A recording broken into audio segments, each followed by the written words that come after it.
الحمدللہ والصلاة والسلام علی رسول اللہ الکریم، اما بعد فاعوذ باللہ من الشیطان الرجیم، بسم اللہ الرحمن الرحیم۔ محترم ناظرین کرام، محترم بھائیوں اور بہنوں، السلام علیکم رحمۃ اللہ وبرکاتہ۔ اللہ پاک سے دعا ہے اللہ پاک آپ تمام بھائیوں کی اور تمام بہنوں کی پریشانیاں دور فرمائے اور اللہ پاک آپ کو کامل صحت والی زندگی عطا فرمائے۔ ناظرین، ہم بیان کر رہے ہیں قانون مفرد اعضاء کی ادویات کو، اس سلسلے میں ہم عضلاتی غدی ادویات کو بیان کر رہے ہیں۔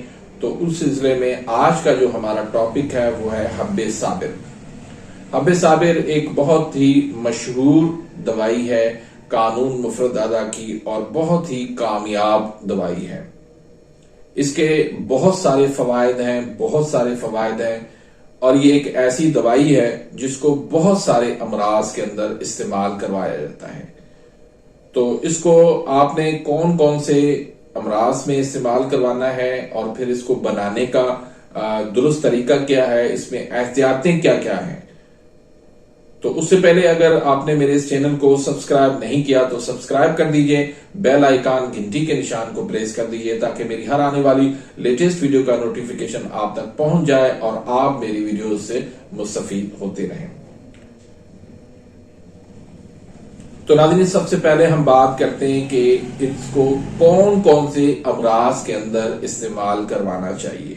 ناظرین، اس کا بنیادی جو کام ہے جسم سے پانی کو خشک کرنا، رطوبات کو خشک کرنا، رطوبات بھی اعصابی رطوبات، اس کو خشک کرنا۔ تو اس کو اعصابی غدی تحریک کے اندر زیادہ تر استعمال کروایا جاتا ہے، لیکن بعض صورتوں کے اندر اعصابی عضلاتی تحریک کے اندر بھی اس کو استعمال کروا سکتے ہیں۔ کون کون سے امراض میں ہم اس کو حب صابر کو استعمال کروا سکتے ہیں؟ اس میں ایک تو دل کی کمزوری ہے، ہارٹ بیٹ کم ہوتی ہے، اس میں آپ استعمال کروا سکتے ہیں۔ دل کا ڈوبنا، اس میں آپ استعمال کروا سکتے ہیں۔ اس کے بعد موٹاپا ہے، اس کی یہ بہترین دوائی ہے۔ اس کے بعد ان عورتوں کا جن کا حیض بند ہو چکا ہے، ان کے لیے بہترین لاجواب نسخہ ہے، یا قطرہ قطرہ تھوڑا تھوڑا ان کو حیض آتا ہے، ان کے لیے بھی یہ لاجواب نسخہ ہے۔ اس کے علاوہ جوڑوں کا درد ہے، جو بلغمی جوڑوں کا درد ہے، یا پھر یہ کہ گھٹنوں کے اوپر، پاؤں کے اوپر سوجن ہے، ورم ہے، تو اس کے لیے بھی یہ لاجواب نسخہ ہے۔ اس کے علاوہ اس کو اعصابی تحریک کی قبض کے لیے بھی استعمال کروایا جاتا ہے، بہت ہی لاجواب نسخہ ہے۔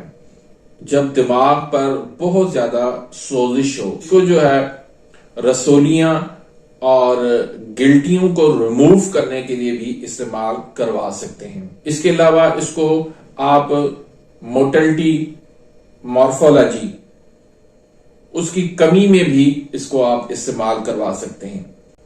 مردانہ کمزوری میں بھی اس کو استعمال کروا سکتے ہیں۔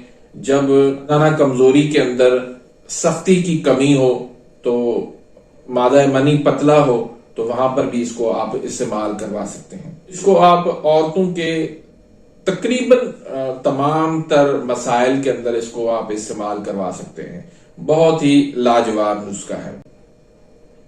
اب اس میں احتیاطیں آپ نے کیا کرنی ہے کہ ایک تو جس کو آئی بی ایس کا مسئلہ ہے، سنگرینی کا مسئلہ ہے، اس کو آپ نے قطعاً استعمال نہیں کروانا۔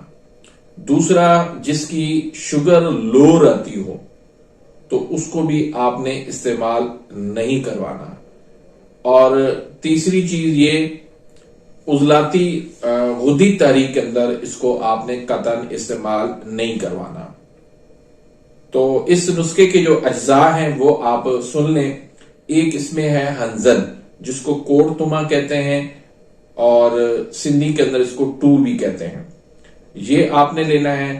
اور رائی آپ نے لینا ہے اور گندک آملہ سار لینا، تینوں آپ نے برابر وزن لینا ہے، یعنی 50-50 گرام کے لینے۔ ہنزل میں سے آپ نے بیج نکال دینے ہیں اور باقی اس کو آپ نے شامل کر لینا ہے۔ اور اسی طرح سے اس کا آپ تینوں چیزوں کا آپ نے صفو بنا لینا ہے۔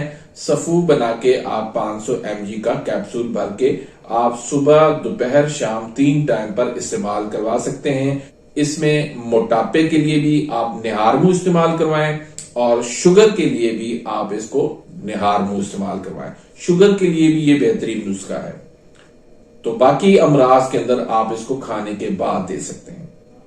تو یہ عضلاتی غدی تحریک کی ایک بہت ہی کامیاب دوا ہے جو ہم ملین کے طور پہ بھی استعمال کروا سکتے ہیں اور مسہل کے طور پہ بھی اس کو استعمال کروا سکتے ہیں۔